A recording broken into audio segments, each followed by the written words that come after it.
Hey there, everybody. This is Jason Brandt, CMO of Profit. I am talking to you from Sports Beach at Cannes, and I am lucky to be here with Kenny Gravillis. Hey, Kenny. Hey, how's it going? Glad to be here. All right. Thanks for coming today. Absolutely beautiful. In that line? Yeah, I survived the line. Excellent. Yeah, Awesome. no, okay, let's first of all, thanks for joining us. Absolutely. Why don't you tell us a little bit about yourself, your business? Okay, sure. I'm originally from London. I was born and raised in East London, working class background, and I went to art school. I'm a big believer in arts education. Went to art school, and then I ended up going to New York. My dad lived in New York at the time, and I hadn't planned on it. Was there going to be there for a summer, and then go back to London to basically start my design career. And long story short, I ended up getting a job. Ended up staying. I ended up staying in New York, and for the first basically 2 years in New York, being in New York, I was sort of christened by New York City. So I think I got fired like 4 times. Yep, it happens. So good old New York. Welcome to New York City. Everyone good gets fired. Exactly. So yeah, it was becoming a bit of an issue for me though. 4 times in, but thankfully I sort of found my way, and I started working at Def Jam in 1989. So kind of glory years between 89 and 95, and I was very lucky, and I was designing album covers. Tell us some of those albums. Just don't be so modest. Tell us something about those album covers. Yeah, I mean, so in that time, when there were albums. Yeah, there was. Yeah, when there were albums. Right. What was actually pretty deep was that when I first got to Def Jam, Public Enemy's "Fear of a Black Planet" came out, and I think my very first project I worked on was a single for LL Cool J called "A Booming System," and then I just started going, and I guess the album that I'm most renowned for in that time, of course, was "Ready to Die." So I designed Biggie's album cover. That's the one at the time, my 14-year-old son rolled up to me and was like, "Wait, Dad, did you design Biggie's cover?" And I was like, "I did actually." And now you're he was cool, like, right? "That's kind of dope." So when a 14-year-old says that's kind of dope, something is lost in a test of time. So yeah, so then I was at Def Jam for like 5 years, and then I went to MCA just to get like a different experience, because Def Jam was like a family, it really was, and I just wanted a different kind of more corporate experience at MCA. But that's when I got to work with The Roots and Coleman and Mary J. Blige and those people. Right.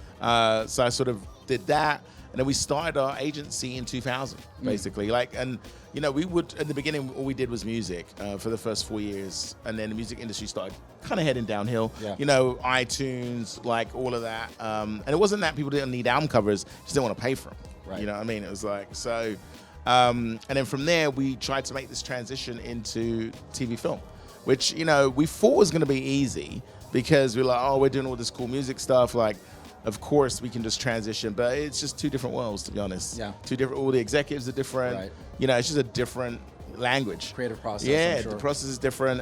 But thankfully, we ended up getting a break, and we kind of became the indie kids. And that was really great for us, because independent film just started to continue to blow up at that time. This was around 2005, 2006. Right. And independent film, you started seeing huge stars in independent film. Like Brad Pitt was in Snatch. Right. Do you know what I'm saying? And they got the guy that did 500 Days of Summer to direct the new Spider-Man. Right. So we ended up riding that wave of being independent film peeps. And then all of a sudden, marketing was like, oh, who did the poster for this? Let's get them to do our big film. Right. And I think it was 2009 is when I would say that we kind of found our way, where I think that year we did Inglourious Bastards and Alvin and the Chipmunks and Avatar. So does it roll once you get one under your belt? It kind of rolls. I think if you can get a hit, with Hollywood, sometimes it's not even about how great the poster is. If the movie itself has done really well, it also attracts. Do you know what I'm saying? And we were lucky with that. I mean, I think that in general, our work sort of tries to push the envelope. That's why people come to us specifically. So even when it's a really big movie, we're getting where people coming to us to do something different for that big film. Even if our competitors are already doing sort of what is expected, we're being sort of brought in to specifically do something different, whether they end up using it or not. But I think that's sort of where our niche has been. Unreal. Okay. Yeah. Well, amazing. Congratulations. Yeah. No. It's been a good time. So, for sure. a creative individual. Yes. Now you've had creative tools all your life. Yes. but now we've got this thing called AI. We have. It's been around for a while. Yep. It got famous when ChatGPT got an interface. Yeah. And now everyone knows it. Midjourney. Right. Yeah, exactly. Yeah, exactly. So what? So does AI enter your life? Do you have an AI best friend? Do you have an AI relationship? What is it? Oh my God! I don't think we can talk about my AI relationship in this chat. No, I'm kidding. So here's the thing. I would say maybe a couple of years ago, it might have been less than that now. One of my designers came to me. He was like, "Dude, Kenny, KG, have you heard of Midjourney?" And I was like, "No, what is that?" Right? And then all of a sudden, Midjourney became this thing where people were creating stuff from Midjourney. It was like. And then next thing you know, we started having meetings about it. Like, well, I get that, you can prompt, and then all this amazing cool stuff comes out. But, what does that really mean for us in terms of how we can really use this thing? And what we found out right off the bat is that we can use it in terms of helping us concept, right?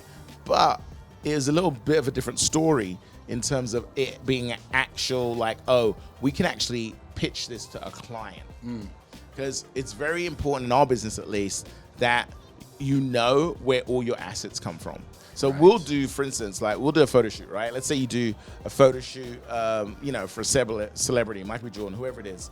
And, we're taking those images and we might meld those images with stock imagery, right? But that stock imagery is all purchased. We know where all the sources. So when we finalize the poster, where it's actually gonna be something they're gonna use, that they're gonna put out in the world, all over the world, there has to be a license for each of the images in there. Sure. So that's where we'll kind of end up being stuck with say something like Midjourney. We can use it in a conceptual it's helping us to do this. We had a client, which I won't name names, but they showed us something designed done in Midjourney. And they're like, yeah, we need something like this. And it was like, yeah, we're going to have to build that in 3D, mate. Do you know what I mean? It's like, we're going to have to build it in 3D, because we can't use this. We don't even know where it came from. So do your clients expect you to work differently? They're like, oh, Kenny, there's this, just use this or just use that. It's interesting. I remember when Photoshop came out, right? Right. When Photoshop. Make everyone's lives better and faster. Yeah. And it did. But one of the things, I remember this person in finance saying this to me at the time, and I was so annoyed. He's like, I don't know about Photoshop, but you can just put them in a boat, right?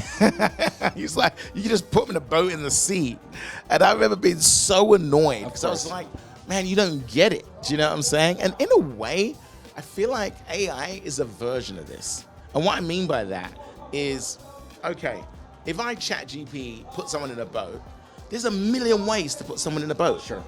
Do you know what I'm saying? So it's not, I see creativity, AI advancing creativity in terms of execution, but I don't see it replacing it. Right. Do you know what I'm saying? I still need ideas. You know what I mean? I still need ideas. That's what I pay for. I pay for creatives with ideas. Execution is something I also pay for, right? So the same way in Photoshop back in the day, Photoshop made execution easier. Right. 100%. So maybe AI does that 50x. Gets the ball rolling. Yeah, do you know what I'm saying? Maybe it's 100x AI makes execution easier.